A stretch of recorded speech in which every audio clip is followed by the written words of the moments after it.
నోటి మంట కారణం ఎపిసోడ్ 2లో లైకెన్ ప్లానస్, ఇది కూడా మనకి నోటి మంటకి ఒక కారణం కావచ్చు. ఇది ఒక ఆటో ఇమ్యూన్ కండిషన్, అంటే మన బాడీ సెల్సే మన సెల్స్ మీద అటాక్ చేసేదాన్ని ఆటో ఇమ్యూన్ కండిషన్స్ అని మనం ఇంతకుముందు చాలా వీడియోస్లో చెప్పుకున్నాం. అలాంటి ఒక కండిషన్ అన్నమాట. సో దీంట్లో ఏమవుతుంది, సో నోట్లో రెండు రకాల లైకెన్ ప్లానస్ వచ్చే అవకాశం ఉంటుంది. ఒకటి రెటిక్యులర్ లైకోప్లానస్, ఒకటి ఎరోసివ్ లైకోప్లానస్. సో మోస్ట్లీ రెటిక్యులర్ అసిమ్టమాటిక్గా ఉంటుంది, ఎటువంటి ఇబ్బంది ఉండదు.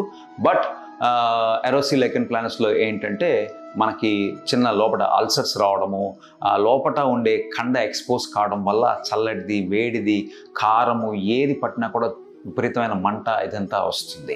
సో స్పెషల్గా ఏంటంటే దీన్ని ఎలా గుర్తిస్తామో, బుగ్గల దగ్గర వికమ్ స్ట్రీ అంటాం, వైట్ చారలు, కొన్నిసార్లు పర్పులిష్ చారలు అట్లా వస్తాయి. కొంతమందిలో అల్సర్స్ ఇవి కూడా వస్తాయి. ఇలాంటి కండిషన్ కనుక మనకు ఉన్నట్టయితే ఇది కొన్నిసార్లు చర్మం సంబంధించి కూడా వస్తూ ఉంటుంది. సో నోటికి సంబంధించి ఉన్నప్పుడు మాత్రం మనము డెంటిస్ట్ దగ్గరికి వెళ్ళినట్టయితే మీకు దాన్ని పరీక్షించి దానికి తగిన ట్రీట్మెంట్ ఇవ్వడం జరుగుతుంది.